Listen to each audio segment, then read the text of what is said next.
35만원의 가격 차이와 주사율, 최대 밝기, CPU, GPU, 카메라 개수, AS 비용, 배터리 무게, 와이파이 6E 등등등 이번엔 정말 갤럭시 S23에 앞섭니다. 근데 전 뭘 쓸 거냐고요? 글쎄요.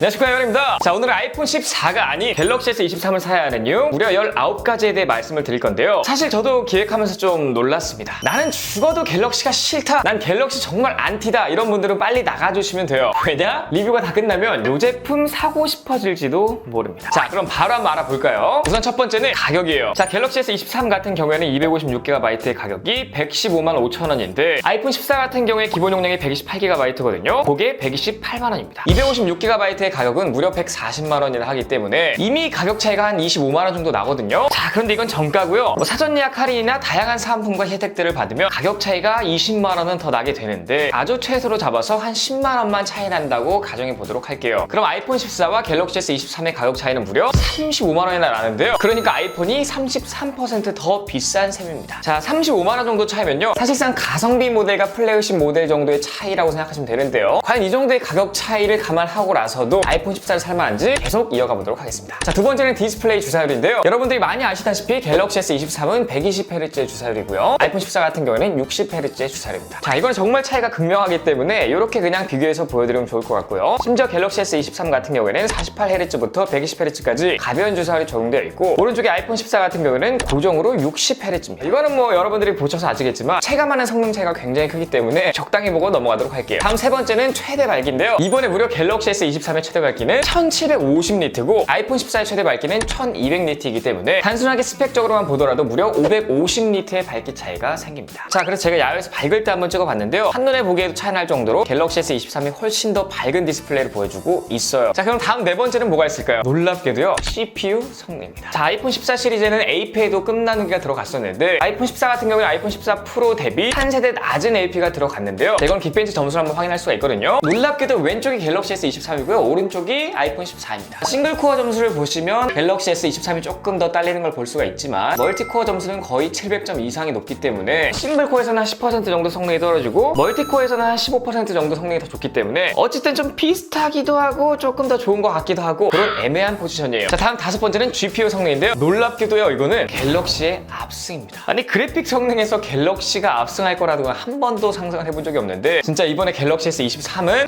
역대급으로 잘 나온 제품이 맞아요. 3D 벤치마크 점수 한번 볼까요? 자, 왼쪽이 갤럭시 S23, 오른쪽이 아이폰 14인데 베스트 루프 스코어가 거의 1000점 정도가 높고요, 로에스트 루프 스코어도 200점 정도가 높기 때문에 진짜 그래픽 미쳤다라는 말밖에 나오지 않습니다. 아이폰 14 프로와 비교해도 더 좋을 것 같은데 어쨌든 아이폰 14랑 비교하면 그래픽 성능은 그냥 거의 발라먹는 수준이기 때문에 이게 어떻게 된 건가 굉장히 신기합니다. 다음 여섯 번째는 카메라 개수인데요. 짜잔, 그냥 한눈에 보기에도 갤럭시 S23 같은 경우에는 카메라가 3개, 아이폰 14 같은 경우에는 카메라가 2개입니다. 어떤 카메라가 차이가 있냐? 아이폰 14 같은 경우에도 메인 카메라, 그러니까 광각 카메라와 초광각 카메라 이 두 가지가 있는데 망원 카메라가 빠져 있거든요. 그런데 갤럭시 S23 같은 경우에는 광각, 메인, 초광각 세 가지가 있기 때문에 일반적으로 멀리 있는 걸 찍을 때 갤럭시 S23이 훨씬 더 좋습니다. 그렇기 때문에 제가 같은 자리에서 찍은 사진들을 여러 개 보여드리고 있는데 망원 카메라의 유무 차이가 이렇게나 심하게 차이 나기 때문에 이거는 뭐 그냥 사진만 몇 장 보여줘도 급 차이가 나는 걸 확인할 수가 있습니다. 다음 일곱 번째는 메인 카메라의 화소인데요. 갤럭시 S23 같은 경우에는 5000만 화소고요, 아이폰 14 같은 경우에는 1200만 화소입니다. 물론 화소가 높다고 이미지 품질이 다 높은 건 아니나 갤럭시 S23 같은 경우에는 화소가 높기 때문에 무려 8K 30프레임 영상까지 찍을 수가 있고요, 보시는 것처럼 아이폰은 4K 60프레임까지만 찍을 수가 있습니다. 그리고 멀리 있는 사진을 확대해봐도 확실히 갤럭시 쪽이 덜 깨지는 걸 확인할 수가 있어요. 다음 여덟 번째는 지문인식인데요. 당연히 아이폰 14 같은 경우는 페이스 아이디만 지원하고요, 갤럭시 S23 같은 경우는 지문인식만 지원하는데 요즘 실내와 실외 마스크 규제를 전부 해제해도 마스크를 쓰고 다니는 사람들이 여전히 엄청나게 많거든요. 그렇기 때문에 마스크를 쓸 때 아직까지 페이스 아이디는 굉장히 불편하고요, 인식률이 현저히 떨어지기 때문에 갤럭시 S23 시리즈의 지문인식이 훨씬 더 편하다라고 말씀드릴 수 있습니다. 자, 다음은 카톡티인데요. 이렇게 보시면 갤럭시 S23의 카톡티가 더 심한 거 아닌가 라고 생각이 들 수도 있는데 땡입니다. 카톡티 차이가 정말 심해요. 이렇게 보시는 것처럼 갤럭시 S23 같은 경우에는 조금 튀어나와 있는 반면 아이폰 14 같은 경우에는 이중으로 튀어나온 구조 때문에 카톡티가 훨씬 심한데요. 실제로 카톡티가 얼마 되는지 한번 재보면 갤럭시 S24의 카톡티는 카메라 포함한 총 두께는 8.9이고요. 본체 두께는 7.6인데 카톡티만 한 1.3mm 정도 된다고 생각하시면 되고요. 아이폰 같은 경우에는 강화를 붙인 상태라서 조금 두꺼운데 카메라를 포함한 총 두께는 11.75, 본체 두께는 8.28로 카톡티가 무려 3.5mm 정도가 됩니다. 카톡티만 한 3배 정도 되고요. 실제로 한번 보여드리자면 보시는 것처럼 바닥에 놨을 때 이런 식으로 카톡티가 정말 심하게 차이 납니다.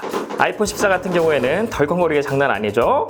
갤럭시 S23 같은 경우에는 이 정도밖에 안 됩니다. 카톡티가 진짜 불편한 건데 이 아이폰 14 같은 경우에는 감당이 안 되는 수준이거든요. 더 놀라운 건 아이폰 14 프로가 더 심하다는 사실입니다. 다음 10번째는 펀치홀과 노치인데요. 아이폰 14 프로 같은 경우에는 다이내믹 아일랜드가 들어가서 그나마 조금 나은데 아이폰 14는 여전히 노치가 그대로 적용되어 있거든요. 그래서 영상 볼 때 어떤 차이가 있는지 한번 보여드리도록 할게요. 자, 위쪽은 아이폰 14, 아래는 갤럭시 S23인데 노치가 가려지는 부분이 훨씬 더 크고요. 펀치홀은 가려지는 부분이 거의 없는데 이런 부분에서 정말 많은 차이가 나고요. 실제로 화면을 많이 가리고 있기 때문에 펀치홀에 비해서 굉장히 불편한 거는 사실입니다. 노치랑 비교해보면 펀치홀 사이즈가 너무 작기 때문에 그냥 가까이서 한번 보여드리고 넘어가도록 하겠습니다. 자, 11번째는 본체 대비 스크린 비율인데요. 갤럭시 S23 같은 경우에는 88.1%고요. 아이폰 14 같은 경우에는 86%입니다. 자, 그래서 전면에서 볼 때 본체 크기 대비 디스플레이가 차지하는 부분이 얼마나 크냐, 그게 바로 본체 대비 스크린 비율이거든요. 이런 현상은 왜 일어날까요? 보시는 것처럼 아이폰 14의 베젤이 훨씬 더 크기 때문에 이런 현상이 일어날 수밖에 없습니다. 자, 이런 식으로 아이폰 14와 갤럭시 S23의 베젤을 비교해보면 한눈에 보기에도 차이가 꽤 큰 거를 확인할 수가 있죠. 사면이 전부 다 이런 식으로 베젤이 두껍기 때문에 갤럭시 S23을 보게 되면 뭔가 화면으로 꽉 찬 시원한 느낌을 받을 수 있는 반면 아이폰 14를 보게 되면 테두리의 검은 부분이 훨씬 더 부각되는 걸 확인할 수가 있습니다. 자, 12번째는 삼성페이와 애플페이인데요. 자, 많은 분들이 애플페이 하면 삼성페이보다 결제 속도 훨씬 빠르잖아, 이렇게 좀 잘못 알고 계신데 삼성페이의 그 MST, 그러니까 마그네틱 결제 방식으로 하면은 결제 속도가 조금 느린 거지, 삼성페이도 NFC 결제 방식을 지원하기 때문에 NFC로 삼성페이 결제하면은 애플페이와 속도가 아예 똑같습니다. 그리고 애플페이 같은 경우에는 이 NFC 단말기를 도입해야 되는데 이 단말기 비용 자체가 10만 원대 정도 되기 때문에 인프라가 깔리는데 속도가 좀 걸릴 거고요. 그에 반면 삼성페이 같은 경우에는 카드 결제가 되는 매장에선 전부 다 결제를 할 수가 있고 심지어 NFC 결제도 가능하기 때문에 어쨌든 두 가지를 비교하기엔 꽤나 차이가 있어요. 삼성페이와 애플페이를 비교하려면은 2, 3년이 지나도 애플페이로는 결제 못하는 데가 굉장히 많을 겁니다. 예를 들면 동네 슈퍼라든지 이런 데는 NFC 단말기가 아마 없을 거기 때문에 어쨌든 이거는 삼성페이의 손을 들어줄 수밖에 없어요. 자, 13번째는 AS 비용인데요. 이게 꽤나 치명적입니다. 자, 우선 전면 수리 비용을 한번 볼까요? 아직 갤럭시 S23 시리즈의 수리 비용이 나와 있지 않기 때문에 전작으로 한번 비교해 보자면 갤럭시 S22 기준 전면 수리 비용이 143,500원인데 아이폰 14 같은 경우에는 무려 378,000원이에요. 후면 파손 비용이 더 심각한데요. 갤럭시 S23 같은 경우에는 47,000원밖에 안 하는데 아이폰 14 같은 경우에는 무려 225,000원입니다. 그런데 이것도 한번 따져봐야 돼요. 갤럭시 같은 경우에는 보통 사전 예약 등으로 구매하면 삼성 케어 플러스를 기본으로 주기 때문에 이 모든 부품을 교체하거나 수리받아도 8만 원밖에 하지 않습니다. 하지만 애플 케어 플러스 가격은 197,000원이기 때문에 이거를 구매하고 전후면 동시 파손됐을 때 8만 원이거든요. 자, 그래서 이렇게 가격 차이를 따져보면 차이가 너무나 심각합니다. 그래서 요즘 나오는 갤럭시 S 시리즈 같은 경우에는 파손돼도 큰 걱정은 없으나 아이폰은 고장나면 통장 걱정을 해야 되는 수준이에요. 자, 다음 14번째는 USB Type-C인데요. 이거는 뭐 예전에도 그랬으나 갤럭시 S23 시리즈 같은 경우에는 USB Type-C 포트고요. 아이폰은 라이트닝 포트예요. 이거는 범용성 부분에서 가장 큰 차이가 나는데 자, 요즘 이렇게 대부분의 전자기기들이 USB Type-C 포트로 통일이 되는 추세라서 C타입 케이블이 없는 곳을 찾기가 힘들고요. 그래서 케이블을 따로 구입하지 않아도 됩니다. 그러니까 C타입만 있으면 갤럭시 스마트폰이나 아이패드, 노트북 등등등 대부분의 것들을 충전할 수 있기 때문에 굉장히 편리하고 충전 속도 또한 빨라요. 그런데 아이폰은 여전히 라이트닝 포트를 고수하고 있고요. 아마 아이폰 15 시리즈나 돼서야 C타입 포트가 들어갈 것으로 예상이 됩니다. 다음 15번째는 배터리 용량인데요. 갤럭시 S23 같은 경우에는 3200mAh의 배터리가 들어가 있고 아이폰 14 같은 경우에는 3279mAh의 배터리가 들어가 있습니다. 둘 다 화면 사이즈는 6.1인치로 똑같은데 배터리 차이가 어마무시하죠. 자, 심지어 두께는 갤럭시 S23이 7.6mm로 아이폰 14의 7.8mm보다 더 얇아요. 단 아이폰 14의 전성비가 너무나 좋기 때문에 이 배터리의 물리적인 차이까지 이겨낼지는 좀 두고 봐야겠으나 해외 언론이나 뉴스들을 보면 스냅드래곤 젠2의 전성비도 만만치 않기 때문에 아마 실사용 시간도 갤럭시 S23이 더 좋을 것으로 예상이 됩니다. 자세한 건 다음에 한번 테스트해보도록 할게요. 다음 16번째는 무게인데요. 갤럭시 S23 같은 경우는 168g, 아이폰 14 같은 경우에는 172g이에요. 자, 지금 보시는 것처럼 카메라도 한 개가 더 들어가고 배터리는 무려 600mAh 이상 더 들어가는데 얘가 4g이 더 가볍다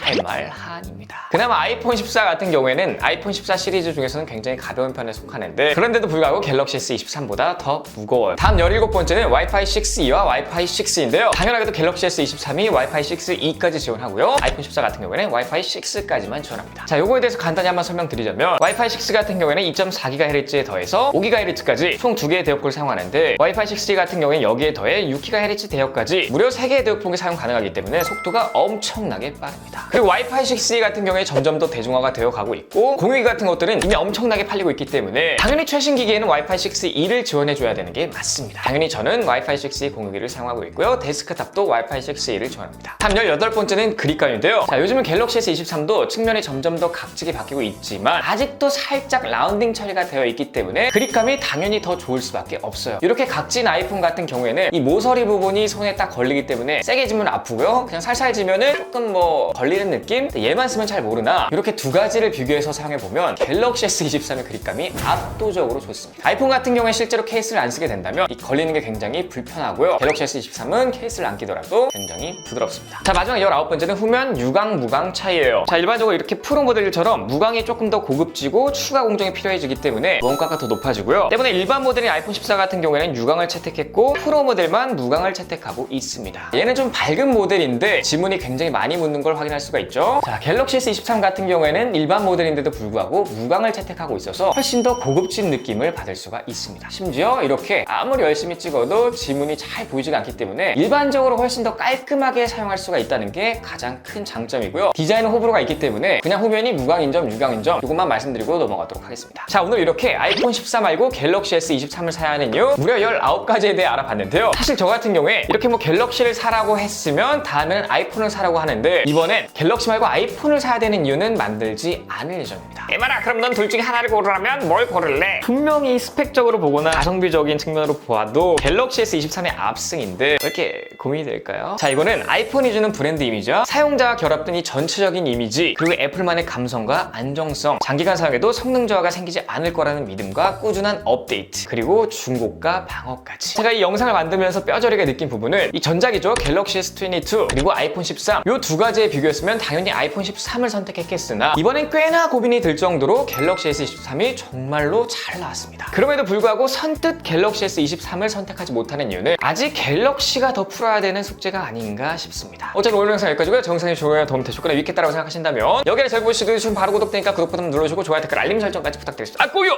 지금까지 IT 크리에이터 이말이었습니다. 감사합니다.